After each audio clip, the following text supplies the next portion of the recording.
ଷଷ୍ଠ ଶ୍ରେଣୀ ବିଜ୍ଞାନ ଷୋଡ଼ଶ ଅଧ୍ୟାୟ ଜଳ। ଆସ ଆଜି ଆମେ ଏହି ପାଠ ବିଷୟରେ ଟିକେ ଆଲୋଚନା କରିବା ଓ ଏହାପରେ ଏହାର ପ୍ରଶ୍ନ ଉତ୍ତର ଆଲୋଚନା କରିବା। ତ ଜୀବନ ସହିତ ଜଳର ସମ୍ପର୍କ ଅତି ନିବିଡ଼।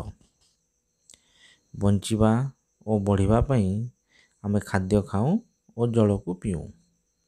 ତେଣୁ ଜଳକୁ ଜୀବନ କୁହାଯାଏ।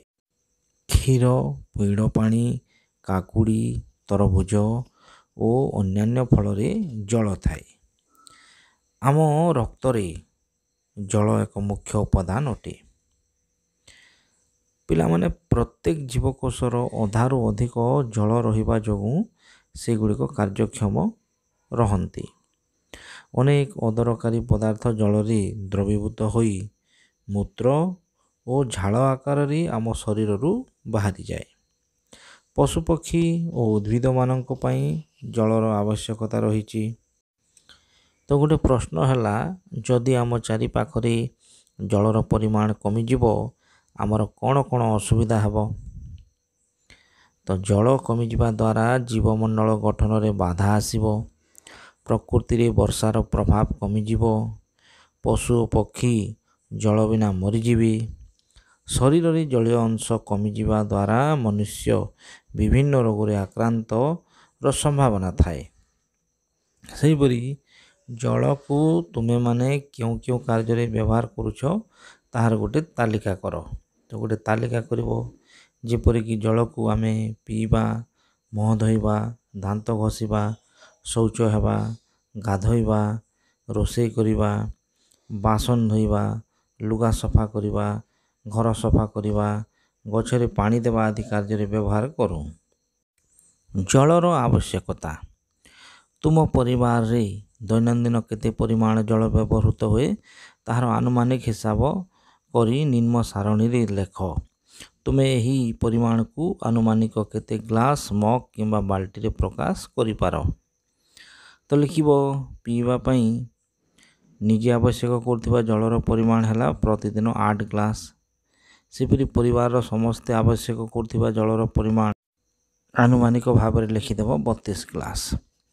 ସେପରି ମୁହଁ ଧୋଇବା ପାଇଁ ନିଜ ପାଇଁ 4 ଗ୍ଲାସ ଆଉ ପରିବାରରେ ଅନ୍ୟମାନଙ୍କ ପାଇଁ 15 ଗ୍ଲାସ। ଦାନ୍ତ ଘଷିବା ପାଇଁ, ସେହିପରି ଶୌଚ ହେବା ପାଇଁ, ଗାଧୋଇବା ପାଇଁ, ରୋଷେଇ କରିବା ପାଇଁ, ବାସନ ଧୋଇବା, ଲୁଗା ସଫା କରିବା, ଘର ସଫା କରିବା, ଗଛରେ ପାଣି ଦେବା, ଅନ୍ୟାନ୍ୟ କାର୍ଯ୍ୟ ପାଇଁ ଲେଖିବ। ତ ଏହି ସାରଣୀଟିରେ ଯାହା ଲେଖାଯାଇଛି ସେଥିରେ ହେଲା 23 ବାଲ୍ଟି, 2 ନୋଟା, 12 ଗ୍ଲାସ ନିଜ ପାଇଁ, ଆଉ ପରିବାର ପାଇଁ ହେଲା 44 ବାଲ୍ଟି, 4 ନୋଟା, 47 ଗ୍ଲାସ। ସେହିପରି ମନୁଷ୍ୟ ଭଳି ଅନ୍ୟ ପ୍ରାଣୀମାନେ ମଧ୍ୟ ଜଳ ଆବଶ୍ୟକ କରନ୍ତି। କୁକୁର, ଗାଈ, କୁକୁଡ଼ା, ଛେଳି ଆଦି ପ୍ରାଣୀମାନଙ୍କର ମଧ୍ୟ ଜଳ ଏକ ପାନୀୟ ପଦାର୍ଥ ଅଟେ।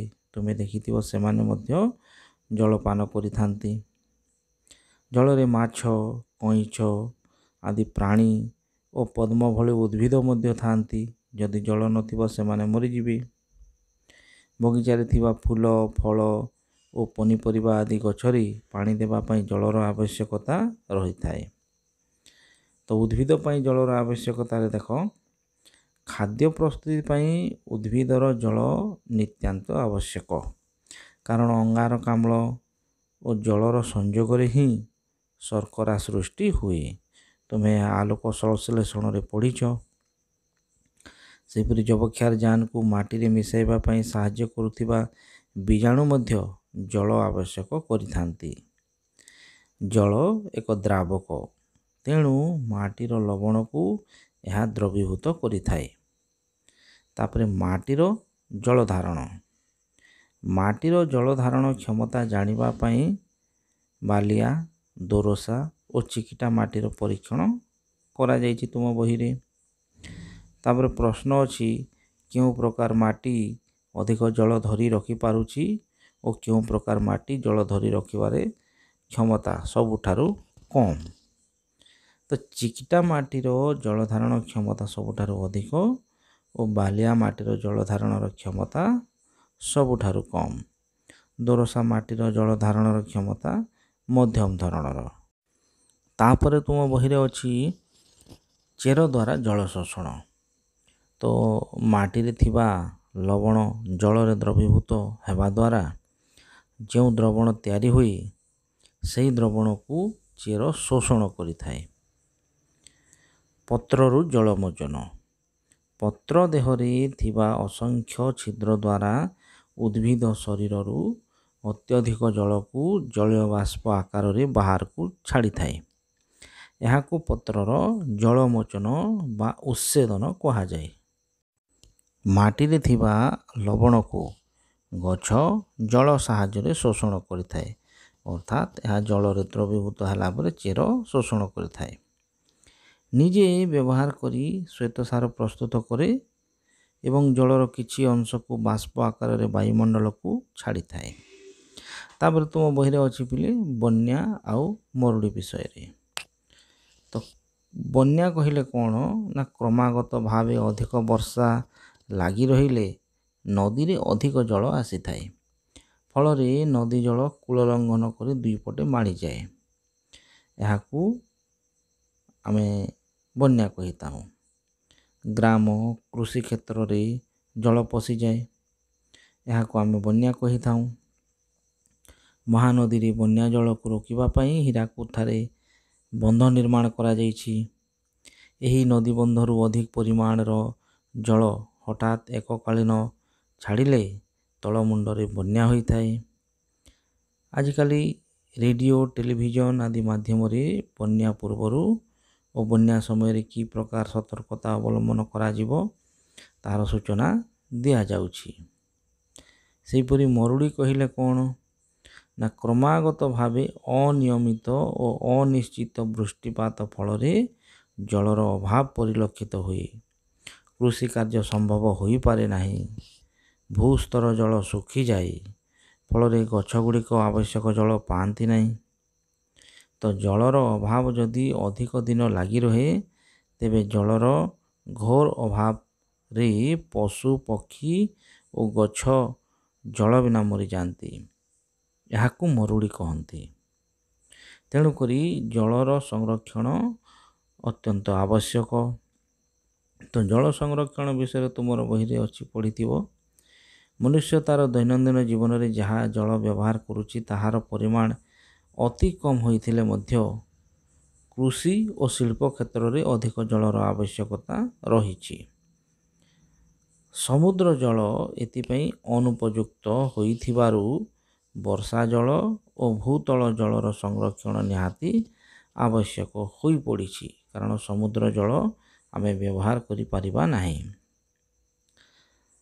ଆଉ ଜଳ ସଂରକ୍ଷଣର ମୁଖ୍ୟ କାରଣ ହେଲା ଯେ ଆମ ଜନସଂଖ୍ୟା ବଢ଼ି ଚାଲିଛି ଓ ଆମର ଆବଶ୍ୟକତା ମେଣ୍ଟାଇବା ପାଇଁ ଅଧିକ କଳକାରଖାନା ସ୍ଥାପନ କରିବାକୁ ହେବ। ତେଣୁ ଜଳାଭାବ ଦୂର କରିବା ପାଇଁ ଆମେ ଜଳ ସଂରକ୍ଷଣ କରିବା ଉଚିତ। ତାପରେ ତୁମ ବହିରେ ଗୋଟେ ଚିତ୍ର ଦେଇଛି, ସହରାଞ୍ଚଳରେ କିପରି ବର୍ଷା ଜଳକୁ ଅମଳ କରାଯାଉଛି। ତ ଜଳ ସଂରକ୍ଷଣ କରିବା ପାଇଁ ନିମ୍ନ ବିଷୟ ପ୍ରତି ଧ୍ୟାନ ଦେବା ଆବଶ୍ୟକ। ଯେପରିକି ଜଳକୁ ଅଯଥା ଅଧିକ ବ୍ୟବହାର କରିବା ନାହିଁ ଓ ନଷ୍ଟ କରିବା ନାହିଁ। ବ୍ୟବହାର ନ କରିବା ବେଳେ ପାଣି ଟ୍ୟାପକୁ ସର୍ବଦା ବନ୍ଦ ରଖିବା। ଜଳ ଉତ୍ସ ଗୁଡ଼ିକର ପ୍ରଦୂଷଣ କମାଇବା ପାଇଁ ଯତ୍ନ ନେବା। ବର୍ଷା ଜଳକୁ ଗ୍ରାମାଞ୍ଚଳରେ ଛୋଟ ଜଳ ଭଣ୍ଡାରରେ ସାଇତି ରଖିବା। ସହରାଞ୍ଚଳର ଛାତରେ ପଡ଼ୁଥିବା ବର୍ଷା ଜଳ ଅମଳ କରିବା, ଅର୍ଥାତ୍ ଏହାକୁ ବୋହିଯିବାକୁ ନ ଦେଇ ଗର୍ତ୍ତ ଖନନ କରି ସେଥିରେ ସଂଗ୍ରହ କରିବା।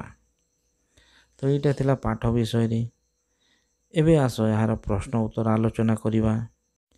1 ନମ୍ବର ଦେଖ, ପୃଥିବୀ ପୃଷ୍ଠର 2/3ରେ ଜଳ ରହିଥିଲେ ମଧ୍ୟ ଜଳ ସଂରକ୍ଷଣର ଆବଶ୍ୟକତା ରହିଛି, କାରଣ ଦର୍ଶାଅ। ତ ଏହାର କାରଣ ଲେଖିବ ଯେ ଦିନକୁ ଦିନ ଜଳର ବ୍ୟବହାର ବଢ଼ି ଚାଲିଛି। ଶିଳ୍ପ ଓ କୃଷି କ୍ଷେତ୍ରରେ ଅଧିକ ଜଳର ଆବଶ୍ୟକତା ରହିଛି। ସମୁଦ୍ର ଜଳ ଶିଳ୍ପ ଓ କୃଷି କ୍ଷେତ୍ରରେ ଅନୁପଯୁକ୍ତ ହୋଇଥିବାରୁ ବର୍ଷା ଜଳ ଓ ଭୂତଳ ଜଳ ସଂରକ୍ଷଣ ନିହାତି ଆବଶ୍ୟକ ହୋଇପଡ଼ିଛି। ବିଦ୍ୟୁତ୍ ଉତ୍ପାଦନରେ ଜଳର ସର୍ବାଧିକ ବ୍ୟବହାର ହେଉଛି ଓ ଜନସଂଖ୍ୟା ଦିନକୁ ଦିନ ବଢ଼ିବାରେ ଲାଗିଛି। ତେଣୁ ଭବିଷ୍ୟତରେ ଜଳର ଆବଶ୍ୟକତା ଆହୁରି ଅଧିକ ହେବ। ତେଣୁ ଜଳାଭାବ ଏଡ଼ାଇବା ପାଇଁ ଜଳ ସଂରକ୍ଷଣର ଆବଶ୍ୟକତା ରହିଛି। 2 ନମ୍ବର, ପ୍ରଥମ ଶବ୍ଦଦ୍ୱୟର ସମ୍ପର୍କକୁ ଦେଖି ତୃତୀୟ ଶବ୍ଦ ସହ ସମ୍ପର୍କିତ ଶବ୍ଦ ଲେଖ। ତ ଫାଷ୍ଟ ଅଛି ଅଧିକ ବୃଷ୍ଟି ବନ୍ୟା, ସେହିପରି ଅନାବୃଷ୍ଟି ହେଲେ ହେବ ମରୁଡ଼ି। ପୋଖରୀ ମଧୁର ଜଳ ବା ମଧୁର, ସେହିପରି ସମୁଦ୍ର ଲବଣାକ୍ତ। ଜଳ ଶୋଷଣ ଚେର, ସେହିପରି ଜଳମୋଚନ ହେବ ପତ୍ର। ଜଳଚର ପ୍ରାଣୀ ମାଛ ଆଉ ଜଳଜ ଉଦ୍ଭିଦ ହେଲା ଚିଙ୍ଗୁଡ଼ିଆ ଦଳ। 3 ନମ୍ବର, ଜଙ୍ଗଲ କାଟିଦେବା ଦ୍ୱାରା ବୃଷ୍ଟି ପରିମାଣ କମିଯାଉଛି ବୋଲି କାହିଁକି କୁହାଯାଉଛି? ତ ଲେଖିବ ଯେ ଜଳ ମୁଖ୍ୟତଃ ଭୂପୃଷ୍ଠ ଜଳ ଓ ଭୂତଳ ଜଳ ଆକାରରେ ଥାଏ। ଭୂତଳ ଜଳକୁ କେବଳ ଉଦ୍ଭିଦ ଗ୍ରହଣ କରି ଉତ୍ସେଦନ ପ୍ରକ୍ରିୟାରେ ଜଳୀୟ ବାଷ୍ପ ଆକାରରେ ତ୍ୟାଗ କରେ। ଜଙ୍ଗଲ କାଟିବା ଦ୍ୱାରା ବୃକ୍ଷର ପରିମାଣ ହ୍ରାସ ପାଇବ, ଫଳରେ ଭୂନିମ୍ନସ୍ଥ ଜଳର ବ୍ୟବହାର ବାଧାପ୍ରାପ୍ତ ହେବ ଓ ବାୟୁମଣ୍ଡଳରେ ଜଳୀୟ ବାଷ୍ପର ପରିମାଣ ହ୍ରାସ ପାଇବ। ଜଳୀୟ ବାଷ୍ପ ଘନୀଭୂତ ହୋଇ ବର୍ଷା ହୁଏ, ତେଣୁ ବୃଷ୍ଟିର ପରିମାଣ କମିଯିବ। 4 ନମ୍ବର, କି ପଦକ୍ଷେପ ନେଲେ ମରୁଡ଼ି ହେବ ନାହିଁ? ତ ଜଳକୁ ଅଯଥା ଅଧିକ ବ୍ୟବହାର କରିବା ଓ ନଷ୍ଟ କରିବା ଅନୁଚିତ। ଜଳ ଉତ୍ସ ଗୁଡ଼ିକର ପ୍ରଦୂଷଣ କମାଇବା ପାଇଁ ଯତ୍ନ ନେବା ଆବଶ୍ୟକ। ବର୍ଷା ଜଳର ସଦୁପଯୋଗ କରିବା ଦରକାର, ଅର୍ଥାତ୍ ଛୋଟ ଛୋଟ ଜଳ ଭଣ୍ଡାର କରି ଏହାକୁ ସାଇତି ରଖିବା ଆବଶ୍ୟକ। ଆଉ ଜଙ୍ଗଲ କାଟିବା ଅନୁଚିତ ଓ ବୃକ୍ଷରୋପଣ ପ୍ରତି ଧ୍ୟାନ ଦେବା ଦରକାର। ସେହିପରି ସାମାଜିକ ବନୀକରଣ ପ୍ରତି ଧ୍ୟାନ ଦେବା ଉଚିତ। ଉପରୋକ୍ତ ପଦକ୍ଷେପ ମାନ ନେଲେ ମରୁଡ଼ିକୁ ରୋକାଯାଇପାରିବ।